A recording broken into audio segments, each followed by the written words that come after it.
The city of Jacksonville is ending its lease with the operators of the iconic Jacksonville Landing. That announcement came yesterday. First Coast News' Lana Harris joins us live from the landing. And Lana, how will this affect businesses at the landing? Jeff, it's actually not clear yet how all of this is going to impact the day-to-day operations of the landing.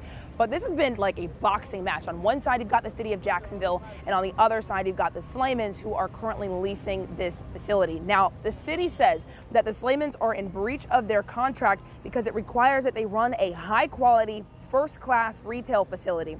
The city says the Jacksonville Landing is anything but, citing unpleasant smells, dirt and grime, open demolition, and an overall unattractive environment.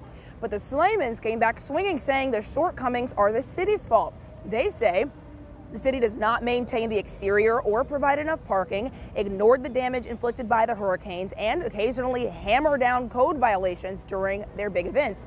Now, we took it to the streets today to ask people what they think about all this, and a lot have agreed the landing has seen better days. If they're gonna sell it to make more money and make it actually be back to what the landing used to be, they should do it. There used to be a lot of people out here. It used to be a full mall. You used to come here and there was actually things to do. Now it's kind of just like a ghost town here. Now, the Slaymans lease was supposed to last for decades until around 2056. And I should note that all of this is just another tick in a long legal battle, but that it's very clear that everybody just wants to see the landing be restored to its former glory. We'll continue to update you with any more updates we get about this here in Jacksonville. Lana Harris, First Coast News, on your side.